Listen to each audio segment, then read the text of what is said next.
ನಮಸ್ಕಾರ ಎಲ್ರಿಗೂ. ಜಾಸ್ತಿ ಹೊಗಳಿದಾಗ ಸಿಕ್ಕಾಪಟ್ಟೆ ಭಯ ಆಗತ್ತೆ ನನಗೆ.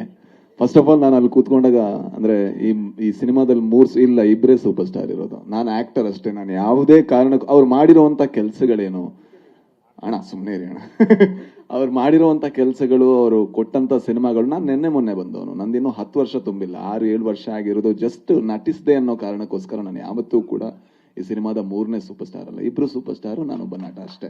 ಅಂದ್ರೆ ಅದ್ರಲ್ಲಿ ಯಾವುದೇ ಇದಿಲ್ಲ. ನನಗೆ ಪ್ರತಿ ಸತಿ ಹೇಳಿದಾಗ ನಂಗೆ ಒಂಥರ ನಾಚಿಕೆ ಆಗೋದು, ಒಂಥರ ನಿಜ ತಮಾಷೆ ಇಲ್ಲ, ನಿಜವಾಗ್ಲೂ ಆಕ್ವರ್ಡ್ ಅನ್ಸುತ್ತೆ. ಯಾಕಂದ್ರೆ ನಾನು ಶಿವಣ್ಣ ಮತ್ತೆ ಉಪ್ಪಿ ಸರ್ ಇಬ್ಬರ ಹತ್ರನೂ ಹೇಳಿದೆ, ನನ್ನ ಭಾಗ್ಯ ಅವ್ರ ಮಧ್ಯ ಕೂತ್ಕೊಂಡು ಅವರು ಆನ್ ಸ್ಕ್ರೀನ್ ಬರ್ಬೇಕಾದ್ರೆ ವಿಸಿಲ್ ಹೊಡೆಯೋದು, ಇದು ನನ್ನ ಭಾಗ್ಯ.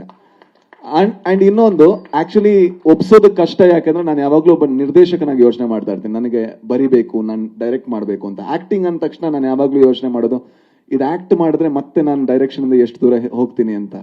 ಸೊ ಅದರಿಂದ ನಾನು ಅರ್ಜುನ್ ಜನ್ಯ ಅವರನ್ನ ಎಲ್ಲಾ ರೀತಿಲೂ ಕನ್ವಿನ್ಸ್ ಮಾಡಕ್ ಟ್ರೈ ಮಾಡಿದೆ. ಸರ್ ಯಾರಾದ್ರೂ ಚೆನ್ನಾಗಿರೋ ಹುಡುಗನ ಹಾಕೊಳ್ಳಿ ಅಂತ. ಆದ್ರೆ ಇವತ್ತು ಅವ್ರು ನನ್ನನ್ನು ಒಪ್ಕೊಂಡಿದ್ದು ನನ್ನ ಭಾಗ್ಯ ಅಂತ ಅನ್ಕೋತೀನಿ. ಯಾಕಂದ್ರೆ ಒಬ್ಬ ಕನ್ನಡಿಗನಾಗಿ ಒಂದು ಒಳ್ಳೆಯ ಕನ್ನಡ ಸಿನಿಮಾ ಬರಬೇಕು, ಅಂಡ್ ಅದನ್ನ ನಮ್ಮವ್ರು ನೋಡ್ಬೇಕು, ಜೊತೆಗೆ ಹೊರಗಿನವರು ನೋಡ್ಬೇಕು, ಇದು ನಮ್ಮ ಸಿನಿಮಾ ಅಂತ ನಾವು ಎದೆ ತಟ್ಕೊಂಡು ಹೇಳಬೇಕು ಅನ್ನೋವಂತ ಸಿನಿಮಾಗಳನ್ನ ನೋಡ್ಬೇಕು ಅಂತ ಬಹಳ ಆಸೆಯಲ್ಲಿರುವಂತ ಒಬ್ಬ ಪ್ರೇಕ್ಷಕ ನಾನು. ಅಂಡ್ ನಾನು ಇವತ್ತು ಈ ಟೀಸರ್ಗಿಂತ ಮುಂಚೆ ಅರ್ಜುನ್ ಸರಿಗೆ ಫೋನ್ ಮಾಡಿ ನಾನು ಹೇಳಿದ ಒಂದೇ ವಿಷಯ, ಸರ್ ನೆಕ್ಸ್ಟ್ ಸಿನಿಮಾ ಏನಾದರೂ ಬೇರೆ ಲ್ಯಾಂಗ್ವೇಜ್ ಅಲ್ಲಿ ಡೈರೆಕ್ಟ್ ಮಾಡಿದ್ರೆ ನೀವು ಮತ್ ಸರಿ ಇರಲ್ಲ, ಕನ್ನಡದಲ್ಲೇ ಮಾಡಬೇಕು ಅಂತ. ಅದ್ ಯಾಕೆ ಹೇಳಿದೆ ಅಂದ್ರೆ, ಅವರಲ್ಲಿ ಒಬ್ಬ ಶ್ರೇಷ್ಠ ನಿರ್ದೇಶಕನನ್ನು ನಾನು ನೋಡಿದ್ದೀನಿ. ಅಂದ್ರೆ ಅವ್ರ ಬಗ್ಗೆ ಸ್ವಲ್ಪ ಮಾತಾಡ್ತೀನಿ. ಏನಂದ್ರೆ, ಒಂದು ಸಿನಿಮಾದಲ್ಲಿ 60 ಪಾತ್ರ ಇದ್ರೆ ಆ 60 ಪಾತ್ರಕ್ಕೂ ಡಬ್ಬು ಮಾಡಿ ಅದನ್ನ ಫೈನಲ್ ಮಾಡಿ ಅದಕ್ಕೆ DTS ಮಾಡಿ ಬೇರೆಯವರು ತೋರಿಸುವಂತ ಒಬ್ಬ ಹುಚ್ಚ ಭೂಮಿ ಮೇಲಿದ್ರೆ ಅದು ಅರ್ಜುನ್ ಜನ್ಯ ಮಾತ್ರ. ಯಾಕಂದ್ರೆ ಯಾರಿಗೂ ಸಾಧ್ಯ ಇಲ್ಲ ಸರ್, ಇಂಪಾಸಿಬಲ್. ಒಂದು ಪಾತ್ರಕ್ಕೆ ನಾವು ಡಬ್ ಮಾಡೋದ್ರೊಳಗೆ ಸುಸ್ತಾಗೋಗಿರ್ತೀವಿ. ನಾನು ಅವ್ರ ಸ್ಟುಡಿಯೋಗೆ ಹೋಗಿ ನೋಡಿದ್ರೆ ನನ್ನದೊಂದು 2 ಸೀನ್ ಬಿಟ್ಟಿದ್ರೆ ಯಾಕಂದ್ರೆ ಜಾಸ್ತಿ ಕಿರ್ಚಿದೆ ನಾನು ಅದಕ್ಕೋಸ್ಕರ. ಬಟ್ ಎಲ್ಲಾ ಸೀನ್ಗಳ ಎಲ್ಲಾ ಪಾತ್ರಗಳು ಯಾವ ತರ ಮಾತಾಡಬೇಕು, ಯಾವ ಟೋನ್ ಅಲ್ಲಿ ಇರಬೇಕು, ಇಷ್ಟು ಹುಚ್ಚು ನಾನು ನೋಡ್ಲೇ ಇಲ್ಲ. ಜೊತೆಗೆ ಈ ಸಿನಿಮಾ ಆಗ್ತಾ ಇರ್ಬೇಕಾದ್ರೆ ಆಗ್ತಾ ನನಗೆ ಭಯ ಆಗಕ್ ಶುರು ಆಯ್ತು. ಇದು ಚೆನ್ನಾಗ್ ಆಗ್ತಾ ಇದೆ ಗುರು, ಏನಾದ್ರೂ ಸ್ವಲ್ಪ ಅವಸರ ಮಾಡಿದ್ರೆ ಹೆಂಗೆ ಅಂತ. ಆಮೇಲೆ ಇನ್ನೊಂದು ಲೇಯರ್ ಆಡ್ ಆಯ್ತು, ಅದು ಇನ್ನೂ ಚೆನ್ನಾಗಾಯ್ತು. ಆಗ ಲಾಸ್ಟಿಗೆ ಹೇಳಿದೆ, ಸರ್ VFX ತುಂಬಾ ಟೈಮ್ ಬೇಕು, ಆಯ್ತು ಸರ್ ಮಾಡೋಣ ಅಂತ. ಸಿನಿಮಾ ಹೋದ ವರ್ಷ ಮುಗ್ದಿದೆ, ಬಟ್ ಈ ವರ್ಷ ರಿಲೀಸ್ ಆಗ್ತಾ ಇದೆ.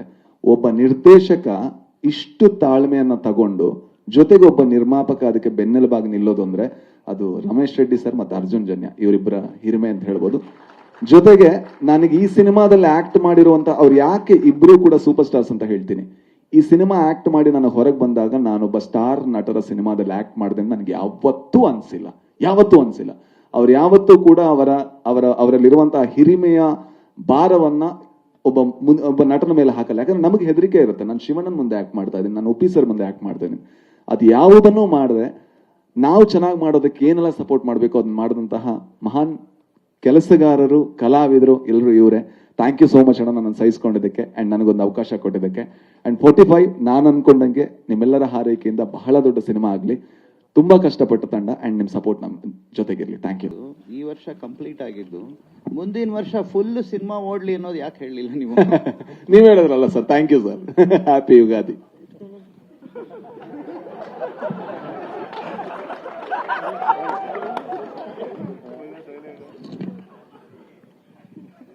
ಏನ್ ಟೇಕ್ ಹೋಮ್ ಸಿಕ್ಕಿದೆ? ನಾನು ಈ ಸಿನಿಮಾ ಸ್ಟೂಡೆಂಟ್, ಅದ್ರಲ್ಲಿ ಯಾವುದೇ ಡೌಟ್ ಇಲ್ಲ. ಯಾಕಂದ್ರೆ ಒಂದು ಸ್ಕೇಲು, ಮತ್ತೆ ನಾನು ಸರ್ ಹತ್ರನೂ ಹೇಳ್ತಾ ಇದ್ದೆ ಪಕ್ಕ ಕೂತಾಗ, Arjun Janya is a very intelligent director. ಅಂದ್ರೆ ಕೆಲವು ಸಲ ಈ ಕಮರ್ಷಿಯಲ್ ಸಿನಿಮಾ ಮಾಡ್ಬೇಕಾದ್ರೆ ಅದರಲ್ಲಿ ಮೀಟರ್ ಹಿಡ್ಕೊಳ್ಳೋದು ಅಥವಾ ಯಾವ ಪಾತ್ರವನ್ನ ಯಾವ ಸ್ಟಾರ್ ಅನ್ನ ಯಾವ ರೀತಿ ಪ್ರೆಸೆಂಟ್ ಮಾಡೋದು ಅಂಡ್ ಅದೆಲ್ಲ ತುಂಬಾ ಚೆನ್ನಾಗಿ ಹ್ಯಾಂಡಲ್ ಮಾಡಿದ್ದಾರೆ. ಅಂದ್ರೆ ಅಲ್ಲಿ ಒಂದು ಇಂಟೆಲಿಜೆನ್ಸು ಬೇಕು, ಆರ್ಟು ಇದೆ, ಇಂಟೆಲಿಜೆನ್ಸು ಇದೆ. ಅದನ್ನ ನಾನು ತುಂಬಾ ಹತ್ತಿರದಿಂದ ಅಬ್ಸರ್ವ್ ಮಾಡ್ತಾ ಇದ್ದೆ.